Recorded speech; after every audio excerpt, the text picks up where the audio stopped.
Good evening. We bring you the latest in the world of sports. I'm Diego Dario. And we bring you the conversations you want to hear from your favorite icons and athletes. I'm Willy Wilson, in tonight's Game Plan.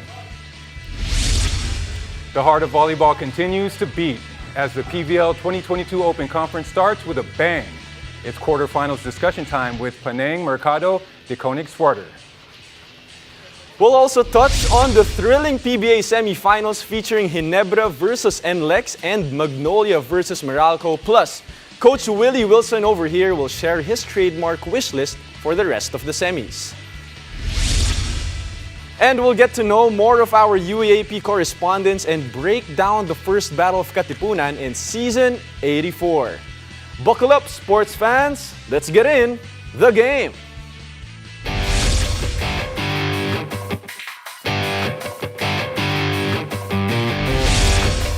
The Premier Volleyball League 2022 Open Conference quarterfinals just got lit.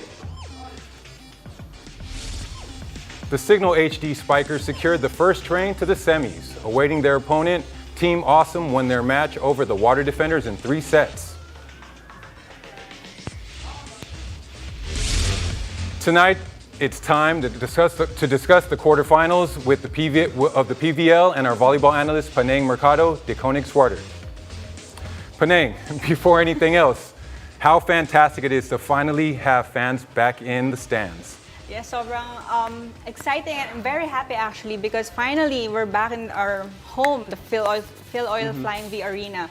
But you have to be fully vaccinated to be able to get in and watch the games live, and you have to present your vaccination card in the entrance. And Coach Willy was supposed to mention that, but yeah, Penang, as a player, as a volleyball player before, how different is it to have fans back in the game? Because us, as basketball players, alam namin may difference yun eh, pag may fans na nag-cheer sa teams mo. Pero with volleyball, how does it make a difference? Actually, it's the same lang because now, previously, yung team nyo lang and then your other spectators na nanonood live. But now, this afternoon's game, ang daming nanood na fans. Sobrang mafe-feel mo yung intensity inside the arena and then yung cheers ng mga crowds. Talaga nakaka-pump up yon as an athlete. And when you talk about, you mentioned the games earlier this afternoon.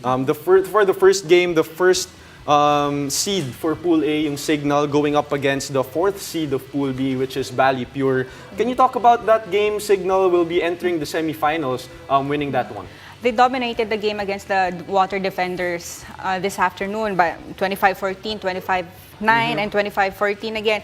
Talagang makikita mo yung signal na they are ready to give all their best. As in, all out yung games nila. And bago lang sila magkakasama para madaming mga lineup changes, but they played like yung chemistry nila, ang tagal nila magkakasama. They showed their chemistry, their consistency all throughout the game, and you'll really feel na they want to win the championship crown for this conference. And kitang-kita yun sa performance nila. But when you talk about this Cignal team, Penang, you know, they're 10th last conference, Coach Willy, but now they're undefeated in this conference, really turning things around. Why do you think it's that way ngayong conference para sa Cignal? I think they learned a lot from the previous conference and they really want to play better. Kasi last conference, like what you mentioned, their performance was not that great. There were a lot of errors. Hindi sila nakapanalo ng mga games, most of the games. But now, nakita mo talaga na parang things have turned, right? Parang different team na sila, but they have one goal, which is to win the one game at a time and to slowly get in the semifinals and hopefully the finals for this conference. Now let's move on to the game that's actually happening right now. Creamline going up against Chery. Rematch na ito, no? Nung finals last conference. Pero when you talk about these teams, Chery, dati they're on top of the standings. Ngayon, Creamline still on top. Ngayon, Chery, medyo they're a little bit struggling because wala nga si Jaja. Pero what do you think is gonna happen in this game right now? The difference from the previous conference was ngayon, Creamline has the upper hand by having the twice-to-beat advantage against the crossovers. And like what you mentioned, one of their ace players, Jaja Santiago, hindi siya nakakalaro ngayon, but they're totally relying to her sister, din Santiago Banabat, and Thailand's best scorer, Thailand League best scorer, Mylene Paat. And I think yung nagiging problem ng Chery ngayon was yung reception nila. Because we know that Creamline is a good serving team. And kahit sinong teams, pag hindi kayo nakaka-receive na maayos, hindi makakapag-distribute na maayos yung setters nyo, kaya hindi ma-execute yung mga plays. So ngayon, if Chery wants to win, they need to strengthen their first ball. And because we know Creamline nga is good serving team. And on the other side naman, sa Creamline, you have their key players. Alyssa Valdez is there, Gemma Galanza, and of course Tots Carlos. But si Gia Morado de Guzman, ang ganda naman distribution niya ng mga sets niya sa mga players na parang in all cylinders, pumapalo yung mga players niya, frontline, backline. So, maganda yung binabaw. Every time na nagkaka-error sila, nakakabawi sila kagad. So, hindi lumalaki yung lamang ng kalaban nila, nakahabol nila agad. And before Coach Willy talks about the games tomorrow, which are very important, right now, Creamline just took the first set, right? Yeah, against Chery in this game. It's currently 1-0. 1-0, Chery leading Creamline on the second set. So kakasimula pa lang nung second set na yun. And yung implications nga nung match na ito, no, if Creamline wins, Chery will join Bali Pure and Army sa classification round, and Creamline will move on to the semis. And if Chery naman wins, yung rematch nun ay magiging on Wednesday. But we'll talk about the other games for tomorrow, Coach Willy. No, you spoke about that twice to beat advantage, and we all know how significant that is. With Choco Mucho going up against PLDT, also sporting that twice to beat advantage. Tell us a little bit more about that matchup.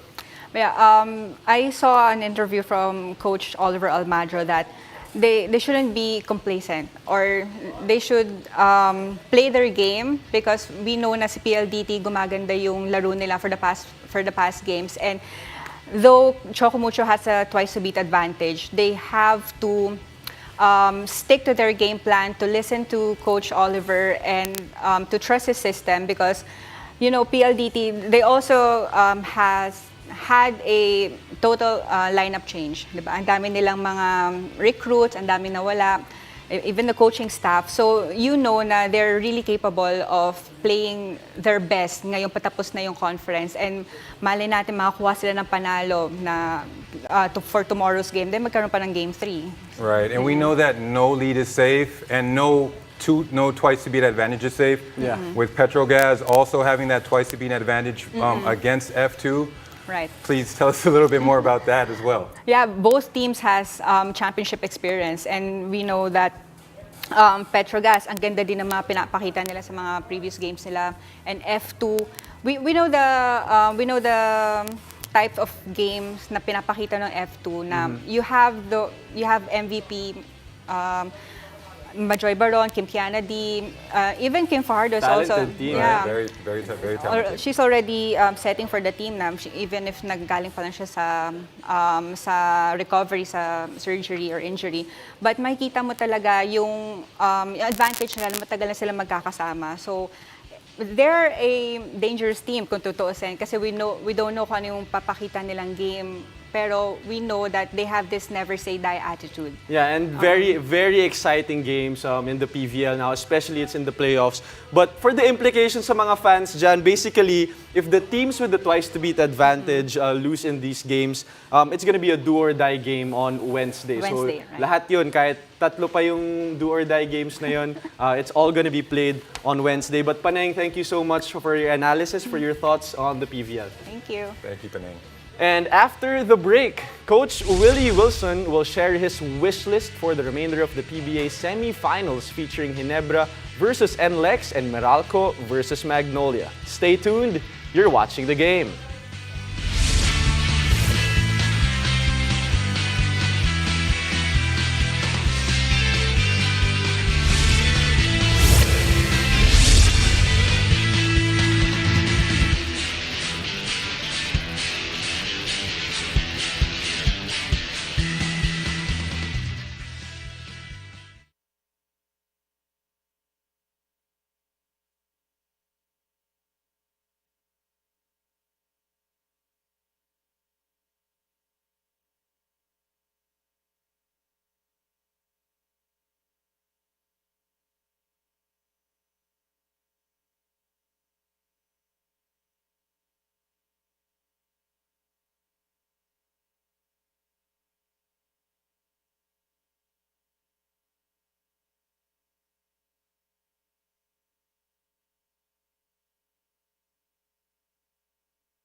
Welcome back to the game. I'm Diego Dorio. More than 13,000 PBA fans in the arena enjoyed the thrilling semi-finals last night. NLEX lived to see another game day after getting their first win in the semis over Ginebra. Their series is at 2-1. While Meralco leads 2-1 as well in their matchup with Magnolia. The games are popping, the fans are wildin', and Coach Willy got some wishes that need some granting. This is the Willy Wishlist. Yes, sir. So, Coach Willy, let's start it off. What's the first on the Willy wish list? Well, you know what? We want all the games, or both games rather, to go the full distance. Like you said, the fans are back in the stands. We want to give the fans what they want. Yeah, for sure. They want more basketball, and they want more good basketball, which is what these four teams are providing at this moment. And when you talk about let's say the NLEX and Ginebra game, it's currently at 2-1. Ginebra leading that series, but you know, how important is it for NLEX to duplicate their performance in that game 3 to tie the series? Because you want it to go all the way to game 5. Well, definitely. You know, you look at the end of that third and that fourth quarter where they made that run to catch up. You know, they had key plays by Justin Chua, by Kevin Alas. If they can sustain that and sustain the defense, which kept the score low, I think they have a very, very good chance to extend the series. When you talk about the other matchup between Meralco and Magnolia, Coach, what do you think is Meralco doing that's making it, you know, a little bit hard for this Magnolia team? They're the #1 seeded team. Or you know, Meralco, one of the best defensive teams in the league right now. They have a coach that has won multiple championships. You put it all together, and this is what they're showing. They're showing just great end game brilliance and just steady play all throughout. That's the key for them winning these games. Why do I feel like you like this matchup more? Because it has more defense, more physicality in Meralco versus Magnolia. Oh, definitely. That's what you want to see. You want to see playoff basketball. And when you say playoff basketball, we're talking about physical play. The play slows down. We get to the X's and O's, and you see just the defense buckle down, and everybody just start executing. All right, and let's move on to your next item on your wish list. What is it, Coach? Well, I want to talk more about, let's go with LA Tenorio. Okay. All right, let's go with LA Tenorio. Now, keep in mind, LA Tenorio had a bad end of the last game. But one or two moments I don't think should define what he's done throughout this series. The guy has been brilliant. Game 1, Game 2, and Game 3. Game 1, the guy has 19 points on 61% field goal shooting. 6 rebounds, 6 assists. He's a plus 27 in the box score. Wow. Yeah. Game 2, 15 points, 50% from the 3, 7 assists, only 2 turnovers, plus 8 in the box score. And then Game 3, up until that last moment, 10 points, 9 assists, 1 assist shy of a triple-double, 2 steals, plus 19. Without all those contributions from LA throughout the game, throughout Game 1, Game 2, they wouldn't have even been in the situation to win the game or even be down by 1 point, or down by 3 points rather. And I saw in an interview, actually, Coach Tim Cone mentioned LA that, you know, he's going to give LA a pass right here because he's done so many things for Coach Tim Cone, so many big plays, especially in the playoffs. But what does that say about the relationship and the trust of Coach Tim kay LA Tenorio, Coach? Well, you know, trust is built through trial. Yeah. Okay, they've been through the trials year in, year out, and it's just showing now. LA makes those mistakes at the end of the game. He's only human. You know, so again, for all the fans out there, you know, blasting LA in social media, just give the man a pass. He's done it for the team year in, year out. He's gonna bounce back. Yeah, for sure. Guys, you gotta chill out on LA. But for the other matchup, Meralco and Magnolia, what's your wish list for? What's your wish for that series? Okay, now we go back to this defensive matchup. Yeah. The best offensive player on both teams is not 100%, and that's Paul Lee. So my wish is for a healthy Paul Lee. We want to see the best players play. Yeah. Okay, and the best player on both teams, in my opinion, obviously, is Paul Lee. So these are both two defensive teams, right? You have the best offensive player, not 100%. So what happens is he ends up shooting really, really bad. You know, Game 1, he goes 5 of 12. Game 2, he goes 3 of 16. Game 3, 2 of 19. That's only one half of the story that's being told. What about the defensive end? We're talking about Magnolia, a defensive team. All you're seeing is Meralco guys just going at Paul Lee because they know he only has one leg. Yep, and for sure, it's definitely obvious in the games right there. But, you know, when you talk about Paul Lee, he had, I think, a total of 28 points in all the 3 games. And sometimes, you know, on a normal day, on a healthy Paul Lee, that's just his scoring for one game, right? But as a coach, I wanna pick your brains, coach. Like, how do you draw the line between, you know, playing Paul Lee not 100% and letting him sit out and then letting the other younger guys play in the playoffs? Before I answer that question, let's go back to what you said about the total amount of points he's had in this series. Keep in mind, in his one game in the quarterfinals against my team, he scored 25 points in 25 minutes. We know what he is capable of. We know what a healthy Paul Lee is capable of. Now, with regards to should he play, should he not, as a coach, that goes back to what you said, trust. All right, the relationship that Coach Chito has with Paul, he's going to defer to Paul. Paul, can you go today? Can you give me everything you have? And if Paul says, Coach, I can go, man, let me go. He has to play him. And I agree, Coach. And thank you so much, Coach, for all your Willy wishes. So let's see if it's going to come true. We'll go back to it after the semis. But what we got after the break, Coach Willy? We'll get to know 2 more of our UAAP correspondents and break down the first Battle of Katipunan in Season 84. Stay tuned. You're watching The Game.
Welcome back to The Game. The UAAP is finally back, and with its return, we were able to see the very first Battle of Katipunan for Season 84. Tonight, we'll get to know 2 more of our correspondents from the sidelines and discuss our key takeaways from the Ateneo versus UP matchups.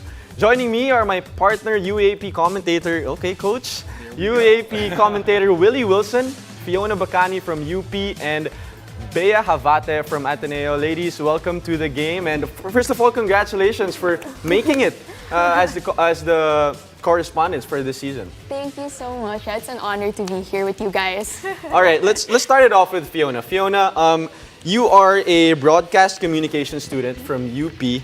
And you were also a monster junior jock. So you've been working in the radio. Yes. For sure, you've had experience now with talking, not just in front of anyone, in front of the whole country. You're on the radio, right? But what made you decide to take on this path of being a UAAP correspondent? I think, well, it's always been a dream of mine, seeing a lot of my, course mates for one, move on to being courtside reporters, telling these stories about different people. And I feel like it was just taking, my kind of storytelling to a whole new level. So that's sports. And I feel like it was also just something big, considering that, the UAAP is finally back after 2 long years. I know, yes. And I felt like, this would be something interesting for me. It would be interesting for the fans, for the athletes, and just, keeping collegiate sports alive after this whole pandemic. Well, and especially being from UP, you were there and you were still a student back then when UP, made it to the finals. Yes. They were making it to the Final Four. But Bea, you are a communications technology student from Ateneo. You also host Ateneo events as well. But what made you decide also, in trying to get to this path of being a UAP correspondent? I'd say, well, even when I was younger, I was already really into media communications, more on the broadcasting side. This is something that I really wanted to pursue.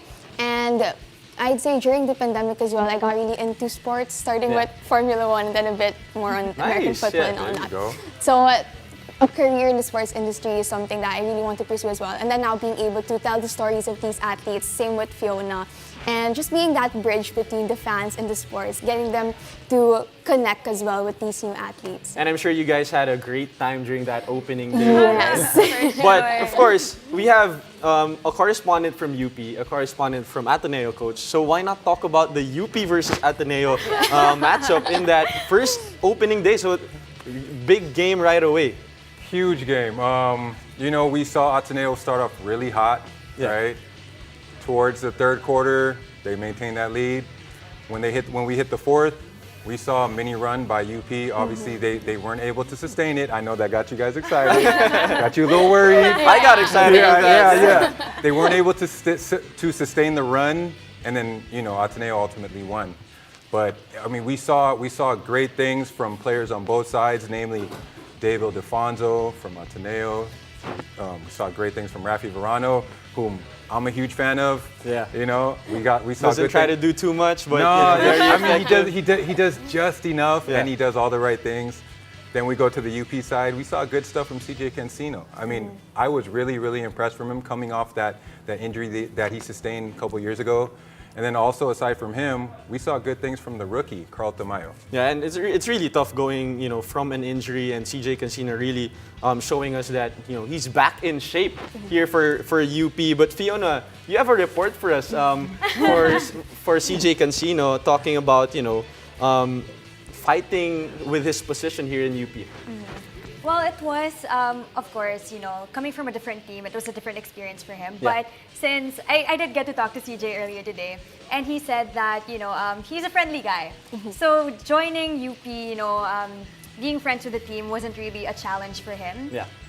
He just, syempre, nakipagkwentuhan talaga siya with his teammates because he knows that, this really affects knowing their decisions during the game, and it really helps build team chemistry. So that's really one of the things that, he's been doing so far. He also, pag nagkakantuhan sila, he also doesn't like using his seniority in a way to intimidate his teammates. So they really just, have fun. Sometimes during their downtimes, they unwind by just going to each other's rooms, having jam sessions. They sing different songs. It's just a whole fun experience for the team. And before we move on to the report of Bea, we talk about CJ Cancino. We were already close. I played against him in UST. We were already friends, even though we're going up against each other. And that's a trend now, Coach. Even if we're against each other, we're gonna be friends. Right. But not in your time, right? I think, Coach, right? No, because we didn't really have the weight.